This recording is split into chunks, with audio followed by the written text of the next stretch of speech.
Ask the Mayor, your chance to ask the Mayor of Weymouth, Bob Hedlund, questions about the town of Weymouth and or anything else that you have concerns about. Ask the Mayor is pre-recorded. And now, here's Bob Hedlund. Welcome back to another edition of Ask the Mayor. My co-host likes to say episode. I consider it an edition. Thanks for joining us, and we're going to delve pretty quickly into our questions. We've been kind of getting off the track a little bit in previous editions, not episodes, and we have had a backlog of questions, so we appreciate folks taking the time to email us those questions, keep them coming. And of course, with me is our regular co-host, the community advocate, formerly known as the, I think John Riley, our former town moderator, called him the Bard, was it, or the Troubadour of Weymouth, but he now has a new moniker, and we'll explain why later in the show, but he is now known as the P.T. Barnum of Weymouth, Jim Melody. Thank you, Robert. So you got a lot of questions, so we're going to get right into it unless you want to preface some of your questions with your thoughts this week. And I must say, you have outdone yourself once again with this tie that you have. That is phenomenal. Does your wife shop for your ties, or do you pick these out yourself? Well, as I know you know, I was in the magazine business in Manhattan for a number of years, and I had women's fashion. You and Scott Brown. I had women's fashion and fragrance as a category in advertising sales for a number of years, so we got access to all these sample sales from the major designers. I purchased this one in New York City, I'm happy to tell you. Excellent. Thank you very much. So we're bringing a little NYC down here to the Way-C. Listen, the questions are stacking up, so enough about my smashing a tire. Annette in North Weymouth really wants to know, Bob, what the hell is going on with the Arbor Inn on 3A? Okay, good question. Topical. Obviously, we had an incident up there with an attempted robbery. We've had a lot of police incidents at the time of this taping, which is the tail end of, or just the end of April, yes. There's been about 47 public safety responses to the Arbor Inn. So people who have their scanner on hear it. There's a great frustration in this town with, opiate addiction, and there's been a couple incidences relating to that there. I went over about a couple weeks ago with our planning department director. Do we have a new town planner? I know Jimmy Clark retired. Yeah, we do. Bob Longo, oh, fantastic. Who actually is a Weymouth resident who had worked here years past, and as an assistant to Jim Clark, later went on to Saugus as their planning department director, and came back. So he's got best of all worlds, a little outside perspective, knowledge of the town, a lot of energy. Dynamite. And he's doing a great job. In fact, I'll segue from that into the answering the question. One of the things that Bob talked about when we hired him was looking at the zoning in different parts of town, and he feels very strongly that Bridge Street, where the Arbor Inn is located, maybe that should have the zoning looked at. That it's probably not the best zoning mix to bring the kind of development we want to bring, and he's been advancing that prior to a visit we took over there. So he had scheduled a meeting to talk to the owners, all the parcel owners on the stretch of Bridge Street from the Hingham line to the intersection of Neck and Bridge. And I went unannounced over to Arbor Inn with him one day to talk to the owners about the zoning issue, but it came on the heels of the incident. So needless to say, the owner was a little bit freaked out when the mayor walked in. Yikes. It was a little bit defensive and a little bit standoffish at first, but we actually had a very good meeting. I looked at about 6 or 7 of the rooms, pleasantly surprised. The man has invested a lot of money into that place. The bathrooms were all upgraded, new tile, fixtures. Place was clean. I would have had, I know this will get me in trouble, but I would have no qualms spending a night there if I needed to. I have a friend who actually, who's from the area, who lives in New Hampshire, who in a pinch had to stay there recently. And I think he's trying. Obviously, he has some clientele that causes him some troubles.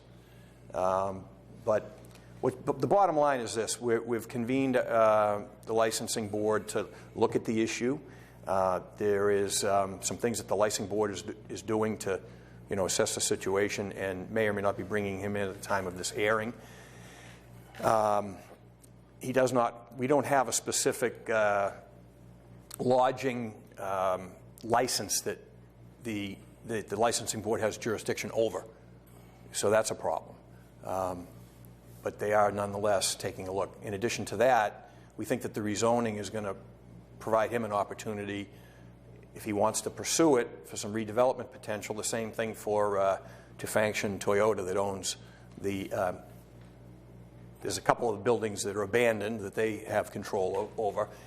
And it may be an inducement to see some redevelopment there that will benefit not only them, but it'll benefit the community, clean that section of road up, provide enhancement to our commercial tax base. And you've got a tremendous view out back there. I mean, the view out back is tremendous. The town has just acquired the Kibbe property. That work will be completed this spring. And you have Abigail Adams State Park that the state has put a lot of resources in. So there's a tremendous development potential there. And we hope that that's ultimately what's going to happen. Geez, I think I forgot that Tufankshan, that's where they started before they went over to the Braintree Rotary, right? Well, you can go back. I mean, originally you had, where the park is, you had Cutler Volkswagen way back when. Geez, that's right. You had the unique building shape that they had. And then I remember, when I was in high school, you had Lord Toyota there. So there'd been a Toyota franchise there, and that's ultimately where Tufankshan, operated before he moved to Braintree into the larger facility.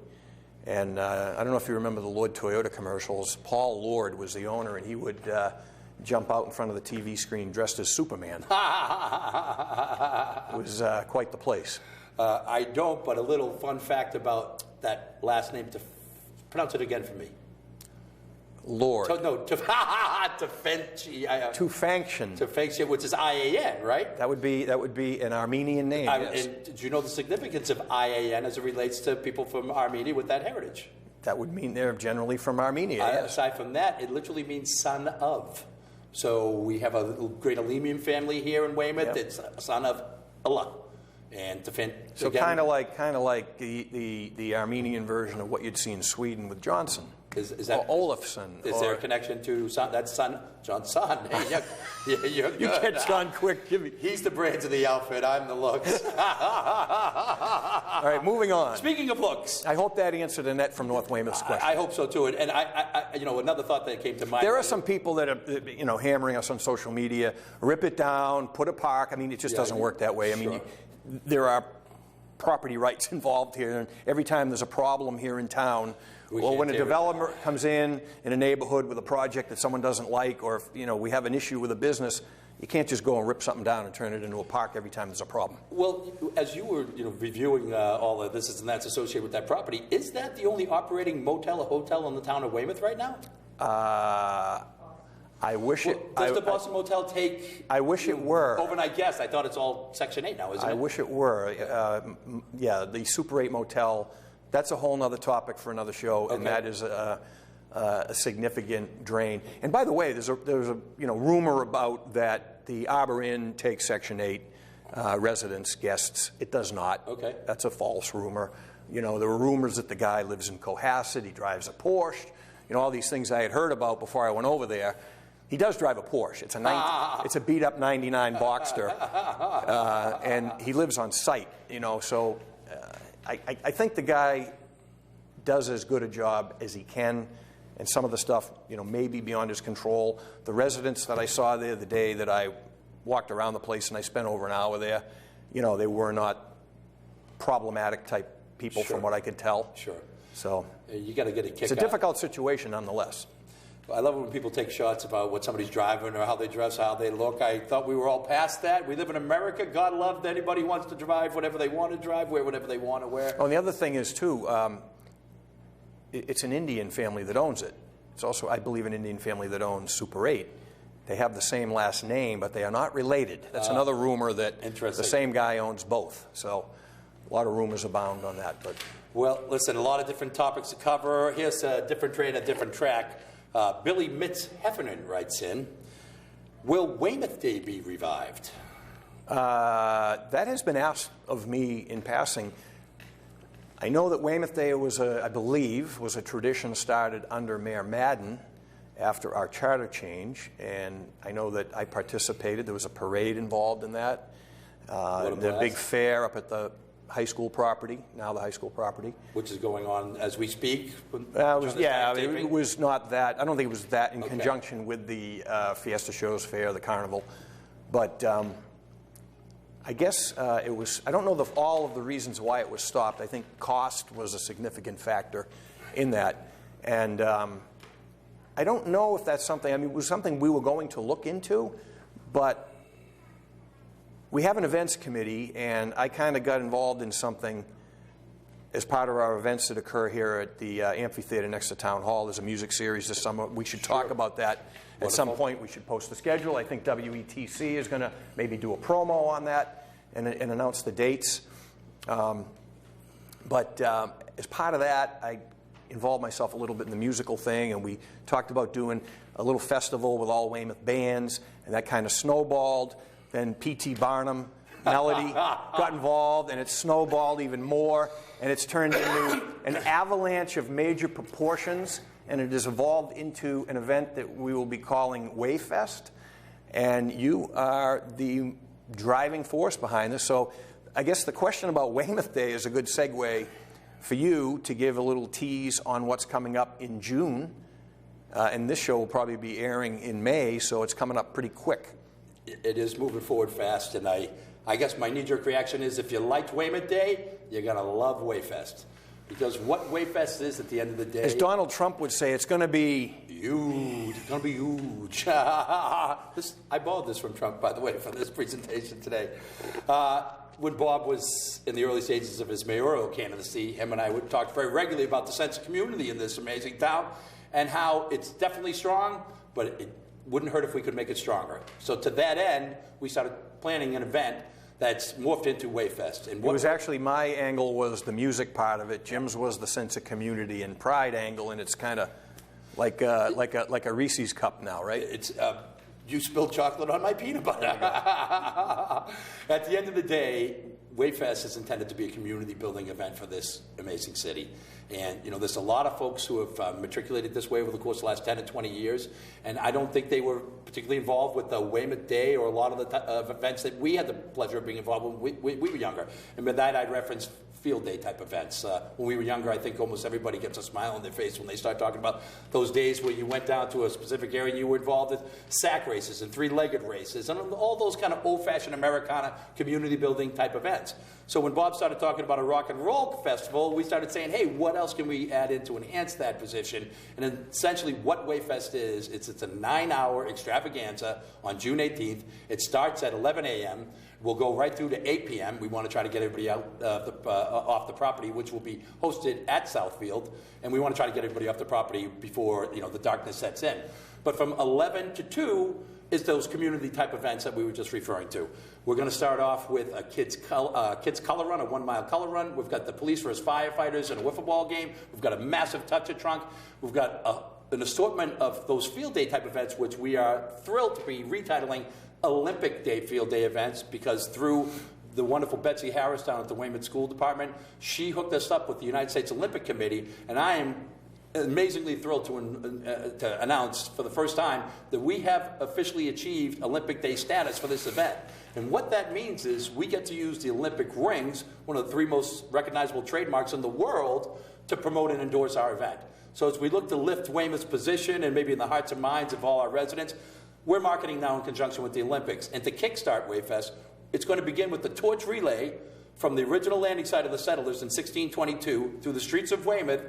That torch will be carried by a variety of distinguished citizens in Weymouth, and the final leg will be carried by Tim Sweeney, who was referenced in a previous Ask the Mayor, our sole representative to the U.S. Olympics in 1994. Tim will carry that final leg and hand that torch to Mayor Headland as he lights the cauldron to introduce Wayfest 2016 at 11 a.m. on June 18th. After those 3 hours of community building events where all the civic and religious and school organizations will also be involved with, Approximately 2 p.m., we're basically segueing to the Rock and Roll Festival that Bob had suggested he wanted to do from the start. Music. Yeah, a music festival would be more appropriate from 2 to 8. It's a 6-hour window. We're booked now a total of 6 bands that all have a loose connection to Weymouth, with the exception of the headliner, Danny Klein and the Full House Band. Danny Klein was the original bass player in the old Jay Giles, as everybody recalls. Still the bass player. Is still the bass player. I'm sorry they don't tour as much as they maybe would like to, but Danny has a tribute band to Jay Giles, and they're absolutely phenomenal. So if I want to say this, they're actually better than Jay Giles. Seriously. Can't ask for more than that. Some of the, well, I don't want to get in trouble by panning Jay Giles at all, but, you know, they do a longer set, they do a better set list, and they are much tighter than what Jay Giles is these days out on the road. So we're going with that's my personal opinion. And feel free to take issue with me at the Gmail address provided on your screen. It's hard to argue with that logic, and we do have a dedicated website. It's www.wayfestweymouth.com. It'll be launched by the time this airs, but we encourage everybody in this town, past and present residents. We really would like to assemble a reunion-type environment there as well, but it's just a celebration of everything that's positive in this town. And free to Weymouth residents. And free to Weymouth residents. Yeah, the only time you'd have to put your hand in your pocket is for family-friendly price concessions. It's going to be an amazing day, and we're so thrilled to be involved. And I think that WETC has to put together a promo for this, too, with maybe starring you. Well, we'll work that out. I wish I knew somebody. We'll play some Calliope. We'll intro him with some Calliope music. All right. Either way, this is something that this town's never seen. And again, if you liked Weymouth Day, Wayfest is intended to be an annual event. What's the date so they can mark their calendars? Once again, June 18th, and it's going to be a reason to go to stay in Weymouth on that date this year, and it'll be a reason to come home. As a matter of fact, we have reached out to a variety of distinguished citizens. Some of them I promote during the course of this programming, but Jerry Thornton, who's the afternoon drive time host at WEI, has already agreed to come down as a personality appearance.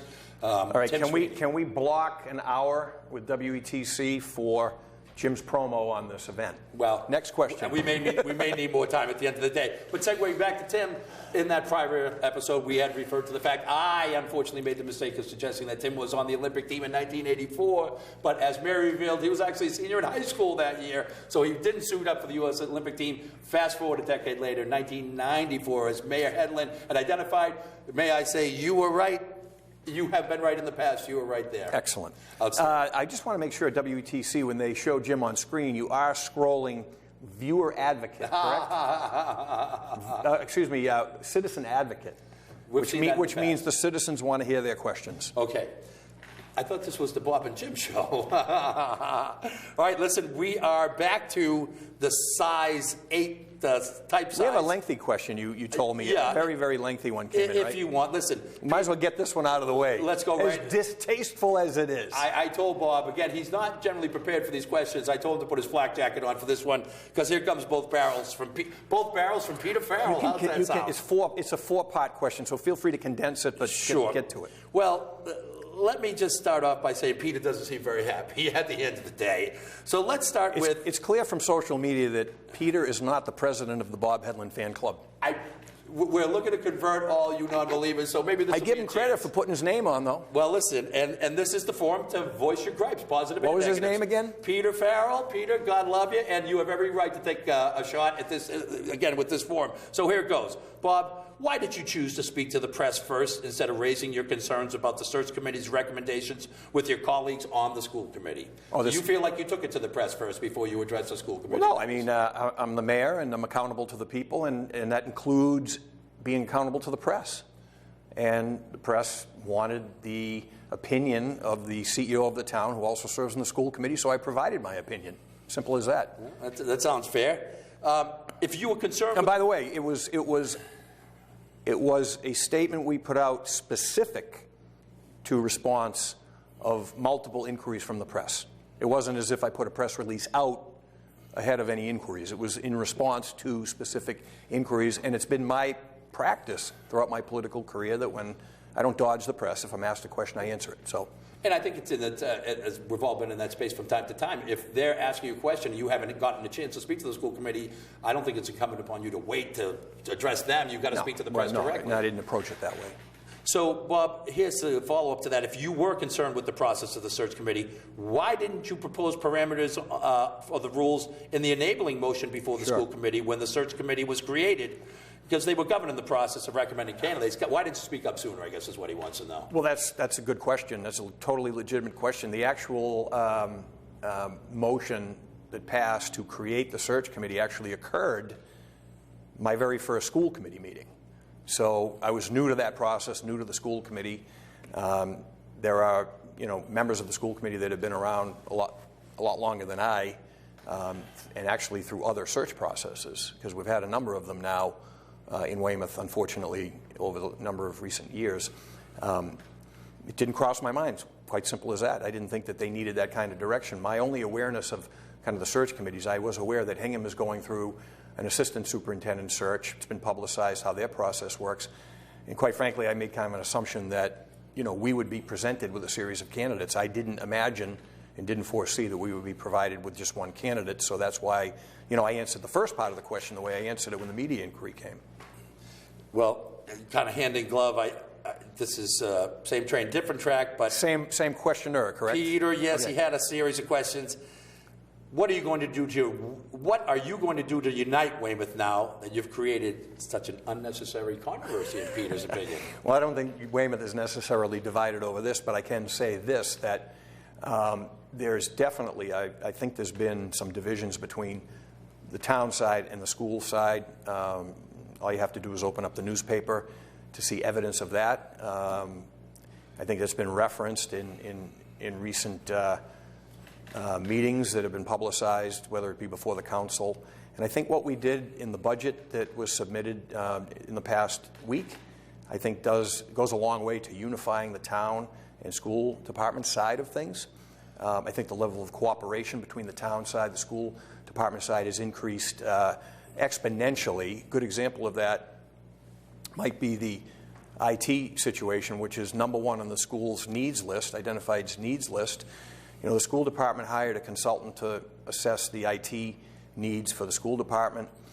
They came up with a significant list. What we did in our budget is identify $900,000, just shy of $1 million in new funding for the school IT. It puts us on what we think is about a 3 to 5 year track to fully fund and implement all of the identified IT needs for the schools. We think we're closer to the 3-year phase-in. And throughout that process, we had our new town IT director work very closely with the school's IT director. And I think that level, I wasn't around obviously prior to that, but I think that the level of cooperation there increased. And with our new it appears as though at the time of this taping, our new superintendent, we've already had some discussions with her about increasing the level of cooperation when it comes to budgeting. We think that has improved. We have, I think at the time of the taping, we should have some finality we hope to have finality on teachers' contracts. And how the school department is going to absorb that was a collaborative effort in working with us as we submitted our budget to town council. So I think that is improving. I think as evidence of that, when our budget was announced, we didn't have we didn't really have any critical comments coming from some of the advocates for the schools, nor were there any negative comments at the public hearing at the town council when we submitted our budget before town council. So we think it's a step in the right direction. And I think that goes a long way in answer to his question, unifying the town a little more. There'll be some holdouts, but like the questioner, but I think we're going in the right direction. I think one of my favorite phrases is "what a difference a week makes." And 2 weeks back, it looked like you were at loggerheads with the school committee over this selection, and a week later, the budget comes down the line, and it seems like everybody's back on the same page. So you got to give it some time, I think. I have my opinion on it. I wasn't happy with the process. My opinion has not changed, but I also spoke at that meeting and said it's time to move on. I voted to advance the process. And hopefully, by the time this airs, this issue will probably have been settled. Excellent. I would think. We still have some outstanding potential issues with open meeting law, issues that have been raised that could, be determined later if that is looked at by state officials at the AG's office, but hopefully we get this settled, and we do, as I said in the school committee, we do what the school committee really's focus should be, and that is seeing that our kids are educated and not getting off on a lot of sidebar issues. So I'm following it mostly through the press, but if I am reading this accurately, you're a fan of Dr. Belmarsh. Says it wasn't the candidate per se, it was the process and the systems. Well, Lisa Belmarsh will be pleased to hear that she has been given doctorate status. Oh, I thought she was officially... She's chair of the school committee. You mean Dr. Jen Curtis Whipple. Oh, I'm sorry. Oh, Lisa, sorry, boy.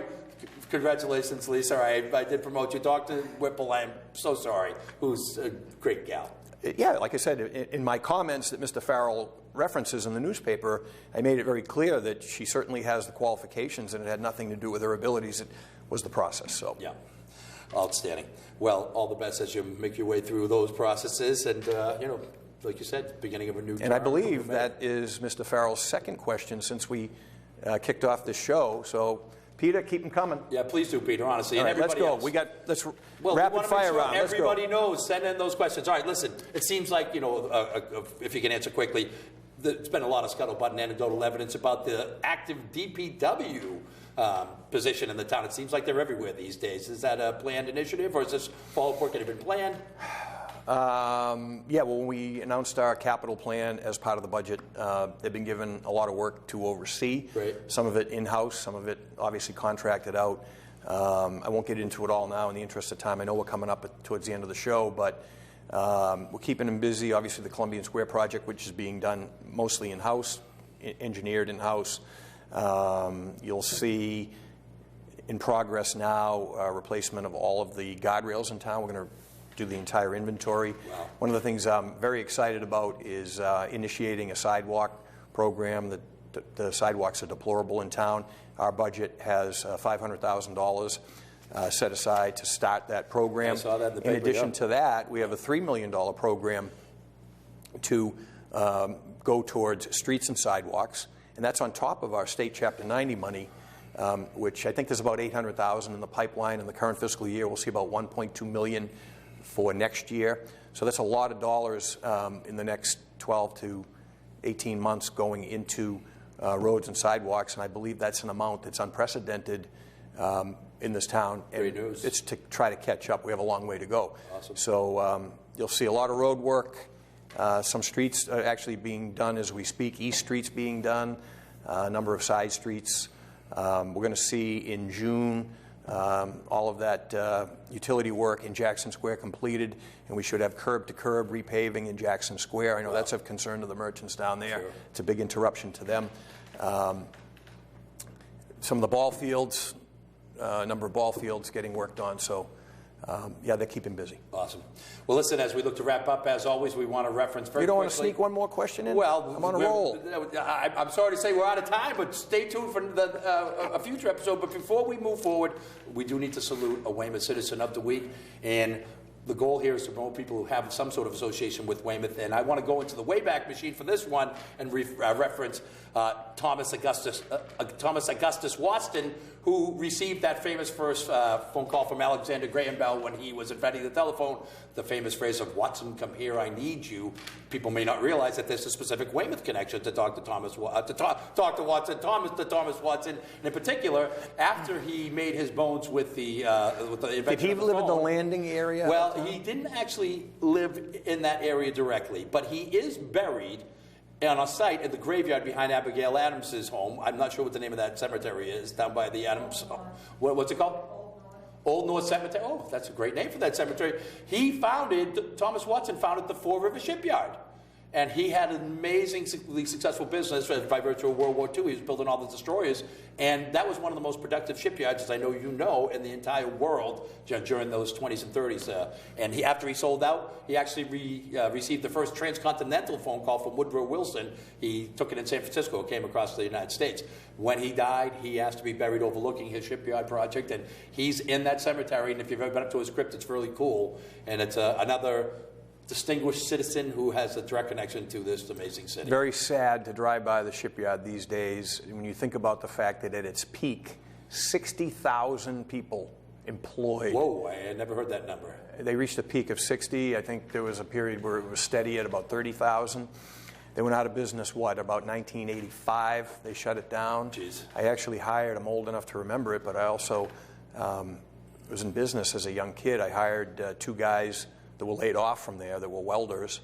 Very sad, when you think about all the jobs that were provided there, and now you drive by and there's foreign cars, for the most part, sitting there that, Almost a ghost town. brought in the crane. It was a sad day when the Goliath crane left. It's now sitting in a shipyard in Romania that is owned by a Korean company. Wow. It's just sad we don't build much in this country anymore. Yeah, manufacturing's left town, but maybe it'll come back. We'll see. Any business of the week that you'd like to reference as we close out? I don't have one. Do you have one this week? Well, there's so many that deserve. I think, our mutual friend Joe Peret's doing a great job hanging in there as a restaurateur. Joe was managing the Chowder House in Weymouth and the owner certainly for quite some time. And Joe's been meeting with a lot of success down in Plymouth and Martinetti's. But he's managing Martinis. Martinetti's is a liquor This is 2 corrections. Listen. Let me hear those words. Martinis? No. You are correct, sir. But Joe's managing Joe's Memphis Bar and Grill and Barbecue. I was just at Calpine at the power plant for a meeting, which they were very helpful, by the way. I give them a shout out.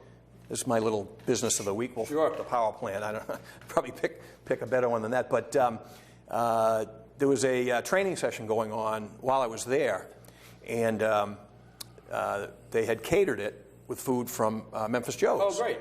And I'm not one to pass up a free meal when they invited me to partake. Obviously, I'm cut from that cloth. And it was great. It really was good.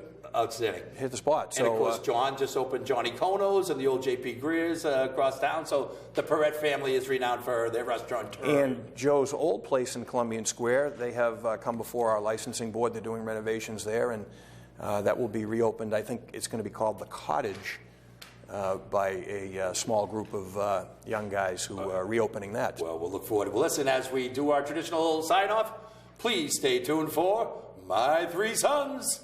Coming up next. Robert? Was that at WSBK? I was thinking maybe F Troop of Bewitched today. It's coming up. You're stealing all my thunder for future episodes. Okay, all right. Da-na-na-na-na-na-na-na. See you next week.